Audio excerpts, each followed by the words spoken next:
Hey, y'all. Welcome. How y'all ladies doing? Doing Good. great. How are you? Yeah. So good. Welcome y'all to Wealthy and Worthy Wednesdays. Drop us a note in the chat if you are tuning in. I want to make sure that we shout y'all out and know where y'all are tuning in from. So drop us a note, say hey, and let us know where you're joining us from today. We are live today across Welcome. all of our platforms. We're on Mhm. um, LinkedIn, we're on Facebook, we're on um, all the things. YouTube, and I'm missing one. Instagram? Instagram, yes, LinkedIn, yes, yes. Facebook, chat. Yes. So wherever you like to frequent, okay, you can join us today. So we're super happy to have y'all join us for the conversation today because the conversation today is actually a follow up from a discussion that we had last week that got a lot of feathers ruffled. All right, so we just said the thing. We put the thing out there. Challenge And some y'all people. responded in a beautiful way. And you offered up lots of suggestions, ideas, but also lots of questions around, how you're wanting to show up, right? As a regulated woman, while still holding on to that ambition, right? And so, listen, it struck a nerve, but it shifted the conversation, which we really appreciated, right? Because what we Yeah. really were able to get clear on is that ambition is not our problem, right? Even for us, right, as recovering dysregulated folks, right? Ambition was never the problem. It was being dysregulated, right? It was because as high impact women, as highly ambitious women, it's very rare that we struggle from discipline, right? What we actually are struggling with or have struggled with is operating in a constant state of being on, right? Where everything feels urgent. You're constantly feeling like you have to respond to others. You're constantly feeling like you need to prove, right, that you can do Right. the thing, right? And the reality of it is that you can probably manage like that for a little while, but not indefinitely. It's not sustainable, and eventually you will crash out, right? Um, or Jeannie talked a lot about this last week, right? You'll show up in burnout, right? Mhm. Because you're giving more than the moment demands, and that was a powerful point made by Jeannie last week. And so we're coming back, y'all. We coming back because we also understand that understanding the what is very different from understanding the how, right? And so now that you have this awareness, right, that like, oh my gosh, like I have just been running. I'm completely over my capacity and dysregulated. My nervous system is off. I feel this like low level of anxiety at all times. Now that you have that awareness and you're kind of letting that kind of sit, we want to Mhm. offer up today in the conversation ways, ideas, strategies for how to move from that place into a more regulated space, right? As you still continue to walk out the ambition that is inside of you, because that is not the enemy, right? That's not the enemy. And so we want to offer up, right, new ways of thinking about this, of existing in this, of operating outside of that dysregulation. And so we're excited for the conversation today, and we think it's going to be a really good one. So send some love also to our partner, Talana. She's out today for a death in her family, and so we just really want to send her tons of love and let her know that we are just holding her up in the light of goodness, and we are keeping her there. So we will see her back next week. All right. So shoot my girl some love. All right. So ladies, as we think about this conversation, right, that we're following up on from last week, right? Mhm. Let's think about ways that we, right, this is going to be like transparency, for the audience, right? Where are some ways in your life where maybe you were operating from urgency instead of alignment or instead of balance? And how did that impact your world? And how do you now show up? Who wants to start? That's it. I know it's a deep one. I can start. All right, let's do it. All right. So I think when I finished all my training, so I finished residency, I finished fellowship, I was looking for my first big girl doctor job. And I graduated from a sports medicine fellowship. So I thought that it had to be like working with a team or working for a big university where there would be athletes, because that is what I saw my colleagues do. Yeah. Um, but during this time, this was in 2021, this is, around COVID, I couldn't find a job. And I knew that I wanted something different than what I saw, because what I really wanted is I wanted flexibility and autonomy. Like, I really didn't want to be traveling with sports teams. I really wanted to own my own schedule and dictate how I moved throughout the day, instead of having to travel with a sports team or be at a specific game at certain days of the week. There would be evenings at that time. Also, I was single and I was trying to date, and so I was just like, no, I need my evenings free. I need my weekends free. I need to be free. Come on. And so I was like, I don't think this typical sports medicine life is going to work for me. So what I had to do was, just think about like how I wanted my day to be structured, how I wanted my weekends to be structured, how I wanted to feel, how I wanted to get up. And so with taking time to decide, okay, this is truly how I want to live my life, and my career doesn't have to look like that typical career of what I've seen, Mm, throughout the duration. I can create my own version of what I want my career to look like. And so how I practice now as a sports medicine doctor is completely different than what is average or typical or the norm. And that is okay, because it's my life. I designed it. And so we have the ability to design our life because we see um, our careers, or we've seen what our career could look like in the specific way, doesn't mean that you're bound to that version of what that career looks like. You can create your own version. And so for me, when I realized, I was like, wait, what I see is not really what I want. I had to figure out, okay, what do I really want? Right.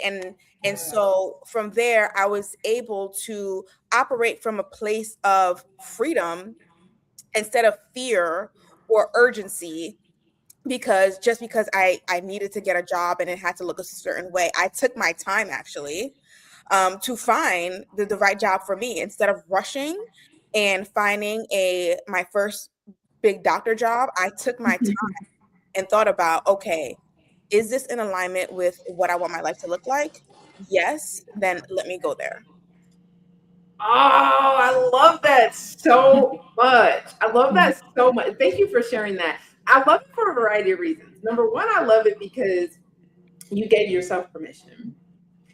The second thing that I love about it is that you didn't use the word specifically, but you described the whole process of any time you're making like you're at a decision point. The first step is actually clarity, Yep. right? And actually being honest with yourself to say, what do I actually want? What, like, having the courage to say it out loud, even if it's just to yourself, right? I work with a lot of clients where, like, I'll ask them, what do you want? And they'll just be like frozen, they'll freeze, or they'll shrink, right? And when I say shrink, I mean they'll say things like, oh, well, I don't know. Or they'll say it, but they'll say, if that makes sense, right? Oh, that grinds my gears. Okay. So do not, as a woman, do not say, does that make sense? Because girl, you make sense and you know you make sense, right? So stop asking people whether you make sense because you're dismissing your authority and your power before you even like put it out there, right? Mm. That's a side note. But anyway, we have the ability to give ourselves permission, and that starts with being clear, getting clarity. What do I want? Because you cannot move towards the target if you don't know what the target is. Period. Yep. So, right, like that could be the end of the show today, right? But we gonna keep it flowing. Jay, what you got? Oh man.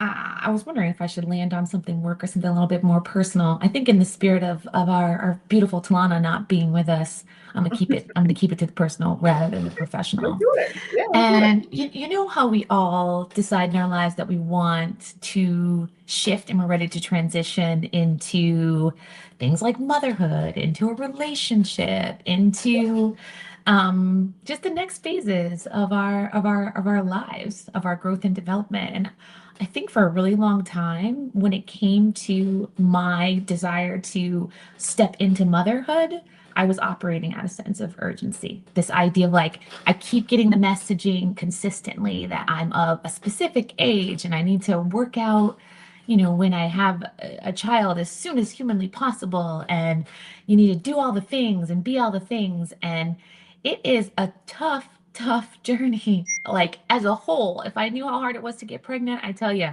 I would in my life, I probably would have started much, much, much, much younger if I had Yeah. even an inclination that I wanted to be a mom. But there's just so much that's weighing on you. You're heading to the doctors, you're checking in with apps, you're making sure, you're doing all the things as far as conception is concerned. And honestly, all of these things, as we all know, I mean, anyone who's had children knows, they end up happening just in the right time when Yeah. you generally least expect it. And I think for a long time I was operating out of just such an urgency about it. I need to start that part of my life now, and I want it right away and immediately. And it's a tough journey, when you're inside of that. So I'm still learning to like slow it down and accept when it's gonna come. It's gonna come and it's gonna be right at that time. Yeah. Oh, that's good. That's good. Thank you for sharing that. And thank you for being so vulnerable and transparent just around something that I think can be very, very cliche for women like Mm. us, high performing women who are in high demand jobs, right? Even the thought of motherhood, like I can remember getting my diagnosis with cancer, and I literally, like, the first thought that came to my head was, oh my gosh, it's too late. Mm. Like, I spent all of my prime on the grind, working, Ugh. right? Like working and convinced, right, that I had to give up the things that mattered to matter, Yeah. right? Ugh. And that's what the world, that's what society like convinces you, right? And so Mhm. I'll Yes. never forget that moment because I just thought, oh my gosh, I waited too late. I've been chasing this career for 15, 20, and maybe it's too late. And God knows all things, and no, it was not too late. No, it was not. Bring the story full circle, right? It was not too late. But that is a real thing that happens. And I would say for in my own like life, I had to choose like one thing that I felt just this level of urgency around Mhm. was when I was in my late 20s. Um, Everybody that I was connected to, for the most part, was married. Mm. They all had kids, my siblings included, and I was Mhm. like the last one. Like it was like the whole like always a bridesmaid, never a bride type of thing. and and it didn't bother me actually initially, but as I started to creep to 30, I was like, okay now. Like I assumed this would have happened by now, and it just was like I was kind of like, whoa, like what's happening? And then literally it was like on my mind, and then I went to church one day, and the pastor was talking about like seasons of life, and he was saying like, there is a time and for everything, right? And he's like, enjoy whatever the season that you're in, right?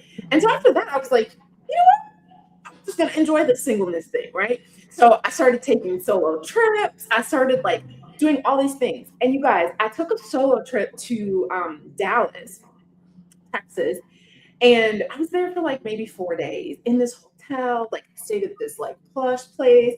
I was like living my best life, right? Sleeping in. I remember one of my girlfriends, she lived there, and I just assumed she'd be in town. And I called her, and she's like, "Girl, I'm not even in town." And I was like, "Oh, it's fine." I'm like laying on the hotel bed talking to her for hours, like just chilling. I go back home convinced that I'm about to move to Texas because I was like, this is everything. I'm like moving here. I'm about to sell all of my things. Like I'm going. I literally met my husband like 2 months after that. You're And like, I- skirt. Wait. Right. Hold up. yes, and I had like planned this like huge trip to Europe with my sister for my 30th birthday. She lived in Italy at the time, and so we were going to Italy, we were going to Spain, we went to Greece, and like I was just like planning on living my best life, right? And yeah, I meet this guy 2 months before my 30th birthday, and I'm like, oh shoot. Like, what do I do now? Right. But in hindsight, right, it just helped me see and trust, right, that the things that I really desired and felt really like passionate about pursuing, right, that ambition that we're talking about, like it is beautiful. And when you really like lean into it and you trust yourself, and you create your own version of what that success actually looks like Dr. J just outlined for us, like it really is a beautiful thing to watch it unfold, right? And you're like, okay, right? Because what I did know for sure was like I would rather wait for the right partner that God has for me than to rush something and be divorced within a few years, right? Like because I know myself, right? I would have been like, "Yeah, see you later. This was great, thanks," and I'm on to the next thing, right? And so I'm very glad and grateful that I did not do that, because I think I would have just lived with a lot of regret. So yeah, it's tough. Those things, those things can be really, really, really tricky. And when you don't have that support and when you don't have that self, trust to be like Dr. J said, like I can figure out what this needs to look like for me to feel my best and to live in the ease that I desire for myself. Like that's everything. So Jeannie, as we think about like the mental health side of it, right? Like how can women, like if they're coming into this awareness like, oh my gosh, like I gotta really check this ambition situation, right? I gotta assess and figure out like where I need to be doing. Where's the first place you would tell them to begin, and like understanding the difference between like just being highly motivated versus like I am stuck in this pattern of urgency and overfunctioning, and to credit your beautiful phrase of like giving more than the moment requires. Okay, you have to ask the question in a different way. It was a little much. Can Okay, you okay, distill yeah, that a little bit more for me? Yeah. yeah. So if you find yourself like in that space, right, you're like, oh Okay. shoot, like this ain't working for me, Yes. right? Like Yes. like where would you tell them to start? Like as they start to kind of do that introspective inventory to figure out like, okay, what do I do about this? Like Absolutely. where do I start? I don't even know. I'm so overwhelmed by all this information, or maybe some of these examples are landing a little too close and I'm feeling some way about witnessing even these discussions, right? Because that can happen sometimes too. Like where would you like invite them to lean into that? Absolutely. Absolutely. I understand. Thank you so much for the Yeah, clarification. no problem. So, yeah, I would invite them to orient themselves to the moment. Many times when we're trying to be more than the moment requires of us, it's specifically because we're not being present. So, I would invite them consistently to look at what are their needs in the current moment right now. So, if I have overwhelm comes when we're like, I've got so many situations, so many fires, so many things I've got to take out. Or if we're talking about ambition, we're talking about I have so many things I need to accomplish, so many steps that I need to move so I can Yep. get to this specific point. Like I want a specific kind of trajectory that is like this upward trajectory that moves really very quickly. And so I'm naming all the things and all the steps, and I'm saying I want to get all of those done as quickly as humanly possible. And so that's what urgency is. It's this, it's a lie, of course, right? Unless we are actually in an emergency, we're actually in a crisis. We are not in a crisis, meaning you can always take things one thing at a time. You can always devote your time to being centered and being focused on one specific kind of goal at a time. So I tell them to be present in what is necessary of you right now. Yes, you have to get the degree. Absolutely. It's very important for you to get the degree. Okay. In order to get the degree, we've got to get into the university, right? So there's all these steps that we need to take. If you're trying to do all the things and have all the mindsets and write all the people, we're not staying in the moment.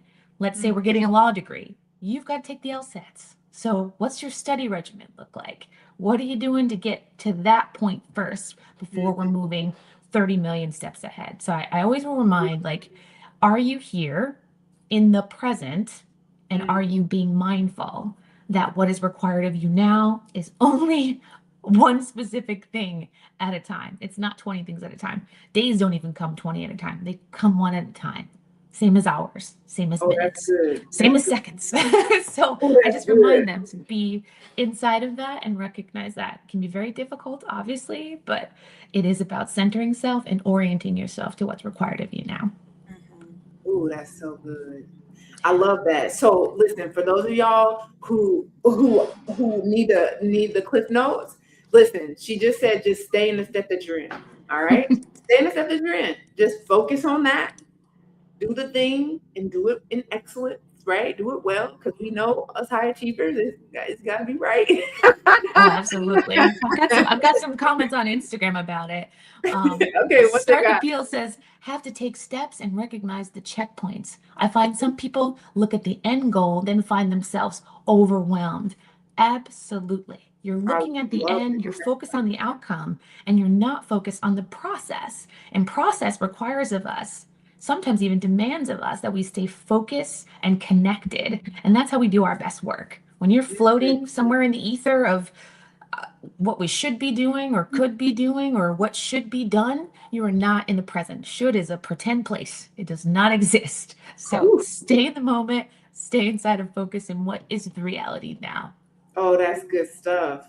And listen, if y'all want to learn more about how to do that, right? Like the actual practical steps, Jeannie is going to be going more in depth on this topic at our Wealthy and Worthy event coming up in August. We're gathering this August, all the ladies, and we will be giving y'all some practical strategy for how to lead and live well without compromising our health, our homes, our peace, right? We're not doing none of that. So if Mhm. you want to dig a little more deeper into that, early bird tickets are still on sale, 20% off right now for the next month or so. So make sure that you grab your ticket and be in the house with us, right? Bring your friends, bring your girls, because it's gonna be fun. I'm excited. Mhm. I'm really excited. I'm really excited about the pillow talk session Yes. because we gonna get into it for the pillow talk. So, all right, that's good stuff. That's good stuff. Thank you, Jay. Yep. Okay, so Dr. J, from a health perspective, right? What are some of? I feel like last week we touched on this a little bit, but I want to go into it a little bit more, right?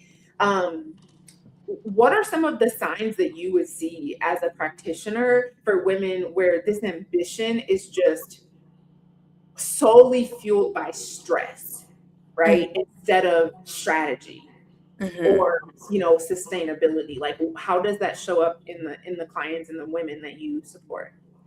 Yeah. So when I see these type of behaviors solely fueled by stress, a lot of it starts in their mind, right? It starts at Mhm.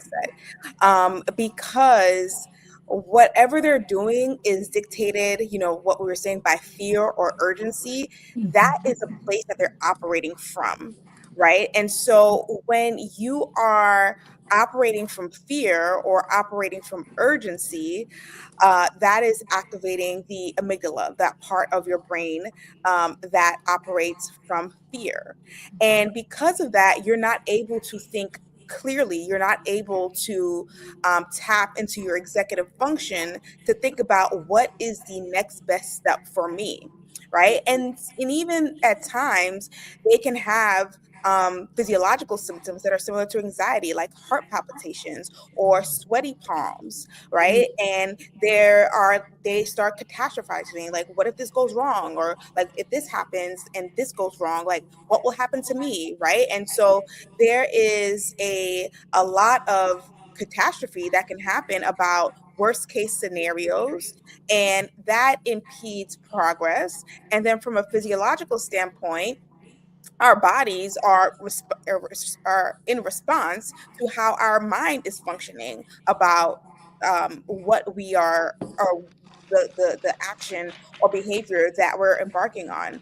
And so it's important to, number one, is, okay, a great question to ask ourselves is, what is the next best step?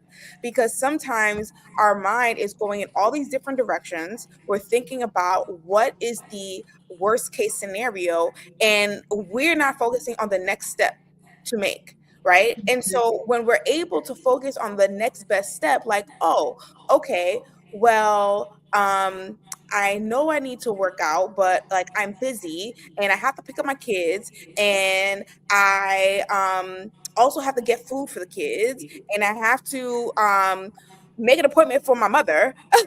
Right? There's like all these different things. It's like, okay, the next best step is, can I find somebody to pick up the kids?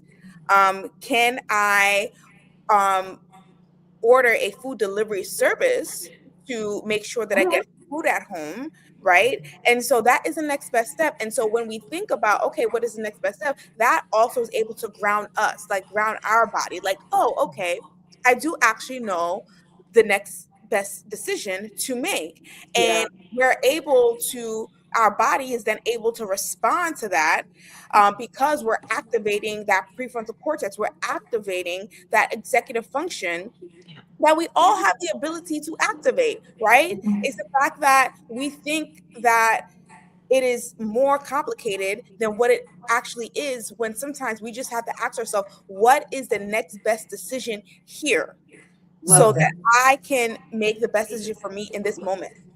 I love that. Thank you for breaking that down for us, and explaining, how to really return to our bodies, right? Like that stress and trauma really disconnects us from our bodies, and we don't realize we're dysregulated, right? So I love that. And the other thing I really, really love about how you described the examples that you gave around, what is the next best thing, those examples of finding somebody else to do the call, and finding maybe a service that can deliver the food, is you named delegating.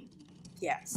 Right? Which for my clients is a major, it's such a point of resistance, because it's like when I suggest it or I ask questions that kind of hint to delegating something, there's just this like visceral reaction of like, oh my God, I can't give that away, and it's like most of the time it's not anything that anybody else can do, it's really just helping them to come to that like reality of like, it ain't that big of a deal. Like the most efficient women, the most efficient people in general, understand that they own and they keep only what they can do, right? Everything else gets spread around so that everybody else can help roll the boat, right? Like everybody got their own oars and we all just rowing, right? It's not a cruise ship, right? Where you're just coming on board and I'm just doing all the things and doing all the work and you're just sitting back drinking pina coladas. Like,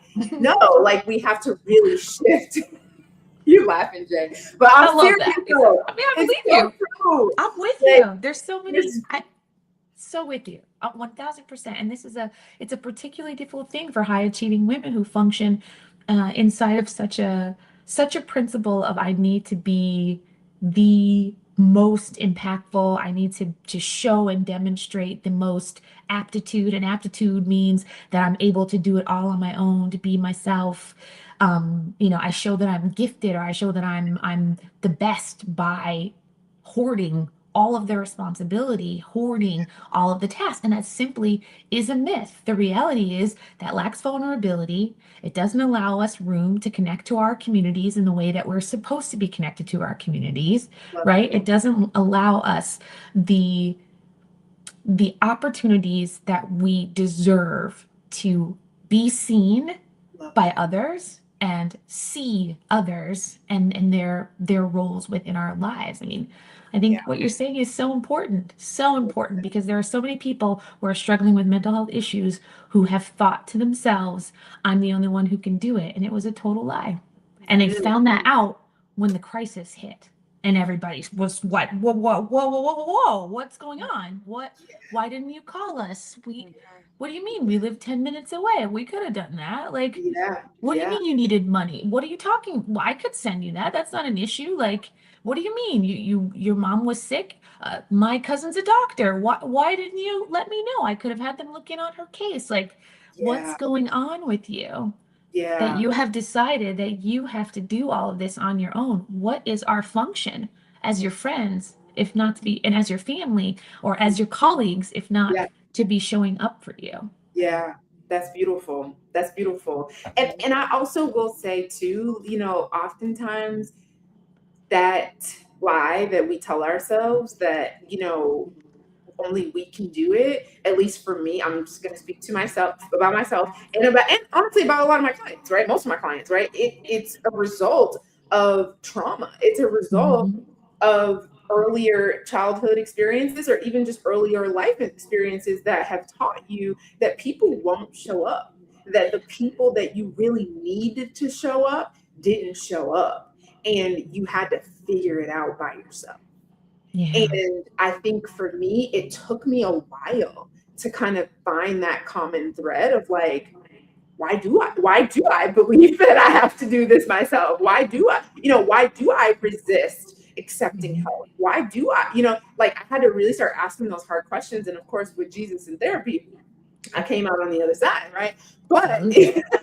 but Yeah. it was a hard season, right? And I was maybe like my early 20s when I started to kind of like be like, this isn't working for me. Like, Yeah. this is working for everybody else. This is not working for me that well. And so yeah, and like it was like, oh, that's why I believe that. Like that is as a child, I reasoned, right? With childhood reasoning that this is the natural solution because you are creative. We are creative, if not anything. And so it's Yeah. like you find ways to survive and to preserve yourself, right? In these like complex and just multi-layered dynamics, family dynamics often.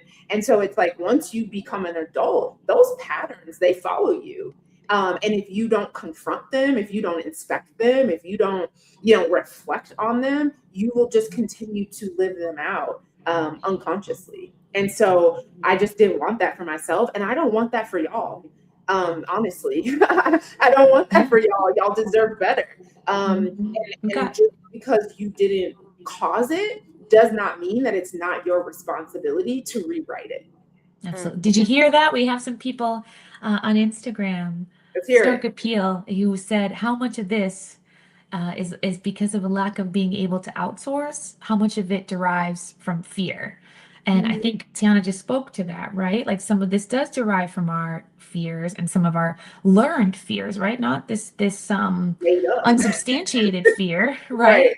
Some of Right. this Yeah. is derived from like very substantiated fear, the historical letdowns that we've experienced from people. Maybe we've had people who we've asked for help and then they've delayed us to the last minute and then we had to figure things out, or Yeah. things were a bit tighter for us or uncomfortable for us, or someone who said that they would help and then they just didn't help, or Right. we asked and it was just a flat out no, and the Right. person has the resources so it hurt you, and it created sort of a recoil when it comes to wanting to reach out. So yeah, absolutely. You know, I think there's we could design a percentage, I'm sure. I don't have one offhand, but Yeah. absolutely, there is these things come from both spaces. You know, some people there aren't the resources that are existing.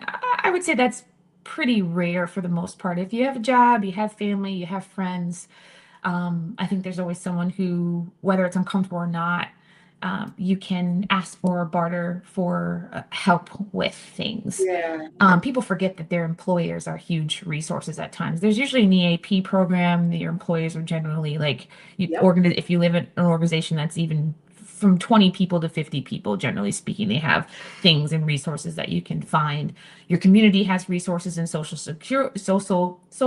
services departments. Like some of Right. these things are about us not recognizing that we live actually in systems that can help as well, like that exists outside of just family, outside of just friends, even outside of the professional. So some of that is about education versus a lack of access sometimes. Yeah, that's good. Love that. I love that so much. All right, ladies, we listen, we already on time already. We Jeez. move. Okay. So we gonna round it out like we always round it out, right? In our round robin. All right. What is the one thing, one sentence, one piece of encouragement that you would want to offer up to our highly ambitious women this week as we think about, the practical ways that they can move forward in the how, right? Now that they have this awareness, now that they have some ideas of what it could look like or what it may show up as in their lives. We also offered up some potential solutions, some starting places, right, to actually just get on the path to reestablishing this new normal for yourself. And so, what would y'all offer up? What would y'all say is the one thing that you want them to walk away with? Yeah. I would say, because I know a lot of these ladies, they're either career women, they're entrepreneurs, but sometimes we tend to think solely about our career or our business, right? Because we're thinking about what goals we have to hit and what metrics we have to hit. But I would encourage us to think about our full life, think about our dream life. And when you think about your dream life, it's not like having it all perfect now. How can you experience some of your dream life right now in the present? Mhm. So, for example, like let's say you want to be able to go out of the country, every quarter, right? Like, can you do a staycation, every quarter? Can you even decorate your home in a way where it makes it feels like you're away and just Yeah. brings that to your actual home, right? And so it's making sure that, yes, we do have these goals that we want to accomplish, but think about how you can truly live a full life. Like, and if you have a business, in your career, like how can you incorporate the life that you want and complement it with your business and career, right? So really think about designing a full life, not just compartmentalizing, oh, this is my business, this is my career, this is family. Let's think of it all together. And what is just one thing that you can create right now to experience it? I love that so Love much. Okay, I love that so much. I love that so much because it's like Girl. you don't have to wait. Right. You Don't. can have it now. And there's this book that I'm reading right now, and it's about like quantum physics and neuroscience, and it's taught. Don't judge me. I'm a nerd for sure. but I'm with you. but it's like talking about the function of the brain, and the part that I've just been like tripping out about lately is that it describes how your brain does not know the difference of that experience happening right now or in the future. Yeah. Mhm. Meaning, if you can practice what Dr. J just mentioned of like embodying it, experiencing it, like Mhm. feeling it in real time, that it will, the way that I like to describe it is like it collapses time. And Yeah. so the thing that you feel is like this faraway goal or this lofty vision, it actually will be drawn to you faster because you are actually embodying it. You are being instead of doing, right? Yes. Because remember, we talked about this last week, you are a human being and not a human doer, right? So if you can like wrap your head around that and really embody that, you will collapse time and you will actually start to see these things materialize in your life in the exact way that you imagined it. So that's a little brain science there from the good doctor. But okay, we're gonna pass it off to Jay. Absolutely. Yeah, yeah. I love that. Little brain science for manifestation. Yes. Absolutely. Yeah, no, I fully, I mean, it all, I think it's all interconnected, right? It's this idea of like, what can I create from the present space? What can I create from the present moment? And so much of creation is in, first off, holding space and gratitude for what you have now and showing, I think, devotion and focus to the things that are in your life now and that you're building now. I think oftentimes, our high functioning, high impact women who exist on a very clear and very ambitious track forget about the value and the privilege of being able to stay present in the moment. And so I just remind them, like, this is an opportunity. It's a privilege to be able to stay in the moment, and you need to take on that privilege. You need to utilize that and create from the present moment rather than from some space that, hasn't necessarily um, isn't necessarily, when it comes to like doing more work, isn't necessarily helping you feel that sense of groundedness and that sense of spark and motivation to create truly and not just, in the spirit of doing. Yes. Love that. I love that so much. Y'all, and that is why it's called the present. Yes. It's a gift. Yeah. It's a gift. All right. So that's what we want to end it with. Okay. Okay. Let me end it with mine. I gave y'all some brain Yeah. science, but Yes, yes, yes. mine is simply don't go at it alone. Mm. Don't go at it alone, y'all. I know that y'all have made it to this point, probably solo dolo, okay? Mm. But it has cost you. It has cost you, whether you want to admit it or not. It has cost you. And maybe you're one of those women who has yet to count the cost, but there's a cost associated with going alone because we are designed, created to be interdependent. And so being either isolated or being codependent, which is kind of the other end of the spectrum, Mm. where you are everybody's savior and they're all depending on you, right? Those are kind of the opposite ends of the spectrum of health and well-being, right? It's that Mhm. interconnectedness that brings you right to the center and allows you to be anchored. And it allows for you to have people, like Jeannie said, that will show up for you, that can show up for you, that are willing to meet the needs that you may have, right? When you have the courage to let them be seen, right? It takes courage to be seen and it takes courage to witness others, right? And so we want to just invite you all into that space, into that way of life, way of being, because we live that way and it's really beautiful. And so we are just trying to pass it on so that y'all can experience more of that in your lives as well. And so speaking of passing it on, that is what we're doing at Wealthy and Worthy in August of 2026. So August 21st through the 23rd, our crew, we're meeting, we're gathering the ladies. The tickets are already starting to go, and we're just excited for the room to be filled with brilliant women who are ready to live and lead differently, right? We want to create our own versions of success, and we each will be lending our expertise to you during that weekend. And so we're just really excited about it. And we got all the planning happened in the back end because it really is going to be, it's a labor of love for us. And so we're just super excited to be in community with you all. And we hope to continue to have these amazing conversations every Wednesday. So again, we're back next week. And let me see what our topic is next week because I don't remember off the top of my head. Next week, we are back talking about, oh, come on, y'all. This one's going to be good. How to know when to pivot or when to push. Ooh, okay. Okay. So that's what we're talking about next week. So come with your questions. You can submit the questions. We have our kind of like preview of what our weekly topics will be.